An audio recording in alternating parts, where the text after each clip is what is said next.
The prison in El Salvador, where Kilmar Abrego Garcia was sent, the Trump administration says by mistake, is one of the largest maximum security prisons in Latin America. In recent weeks, that prison has become a kind of photo op for members of the Trump administration and his Republican supporters in the U.S. Congress. Homeland Security Secretary Kristi Noem toured the prison in March, posting an Abu Ghraib-style video and photos of herself in front of a crowded cell. This week, Republican Congressman Jason Smith of Missouri posted his own photo from inside the prison in El Salvador. So did Republican Congressman Riley Moore of West Virginia, who shared this photo, double thumbs up, in front of the cells of the prison. Today, another lawmaker arrived in El Salvador, this time a Democrat, and he's there for a very different reason. He is the senior senator from the state where Kilmar Abrego Garcia lived with his family until the Trump administration had him arrested and took him to this foreign prison in a move the administration, again, admitted was what they called an administrative error. Democratic Senator Chris Van Hollen of Maryland landed in El Salvador today with the hope that he might see Mr. Abrego Garcia or be able to talk to him. I hope to meet with some high-level government officials from El Salvador. As I've said before, the goal of my visit is to talk to people here about the release of Kilmar Abrego Garcia. I told his wife and his family I would do everything possible to bring him home, and we're going to keep working at this until we're successful. I also hope to have the chance to meet with him, but we'll have a better idea if that works out a little later on. Senator Van Hollen landing in El Salvador today, hoping for a chance to meet with Kilmar Abrego Garcia in that prison.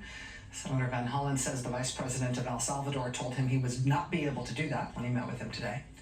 Joining us now for the interview is Senator Chris Van Hollen of Maryland, who joins us from El Salvador. Senator, thank you so much for what you're doing and for being here with us tonight. I know it's been a very long day.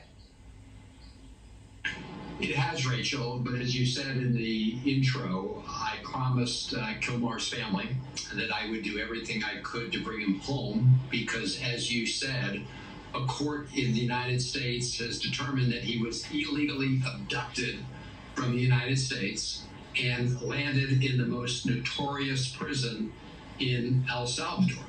So that's why I raised these issues directly with the vice president of El Salvador. The president is not in the country now, so I met with the vice president to talk about these issues and asked for the opportunity to go visit Kilmar. What's sort of the range of potential outcomes here that you think are possible? What are you hoping to accomplish on this trip? And how did those expectations match up with the experience that you had today meeting with the country's vice president and hearing what you did from him?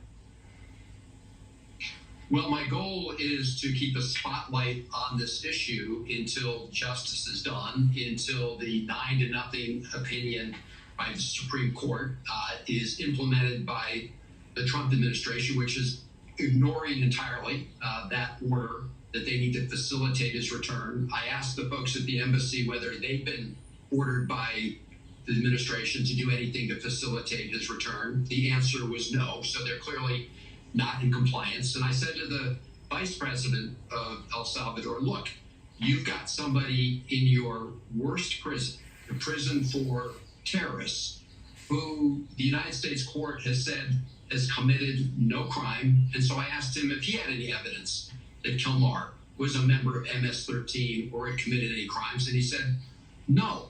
So I asked him why he was keeping Kilmar in prison here.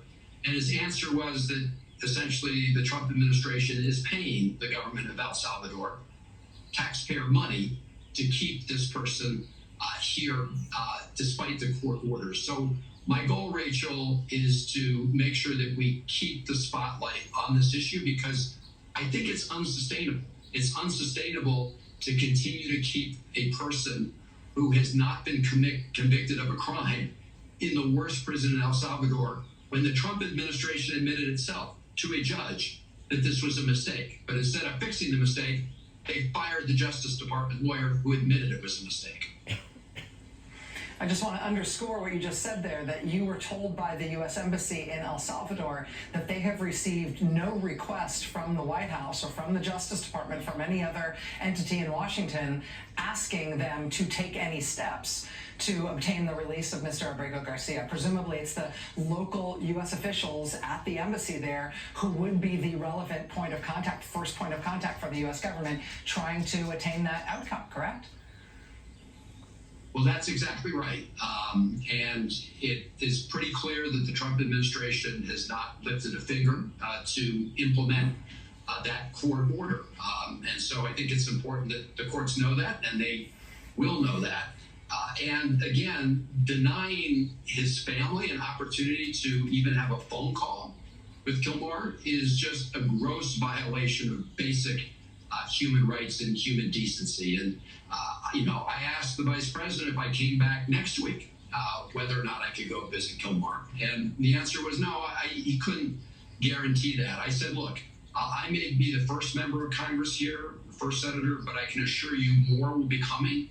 And you cannot continue to keep this man locked up in this worst prison in El Salvador, and one of the worst in the hemisphere, when he hasn't committed a crime.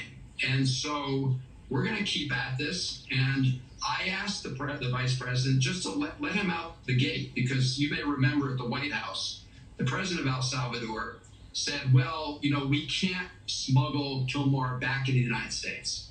He said, you don't have to smuggle him back to the United States. We know you can't do that. Just open the prison door.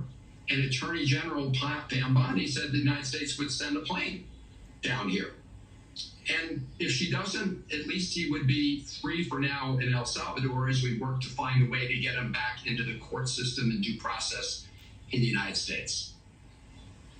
Again, you mentioned that other. So sorry, go ahead. Sorry, I didn't mean to interrupt. No, I think this is, of course, about the family and making sure the family gets justice.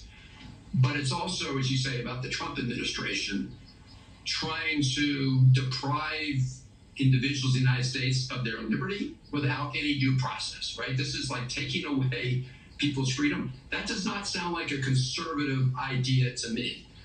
That is something that, of course, authoritarian governments engage in, and it's a very fast road to tyranny if we don't all stand up against it. You mentioned the possibility, and now it seems like the likelihood, that other members of Congress are going to make their way to El Salvador. Senator Cory Booker of New Jersey has expressed interest in going.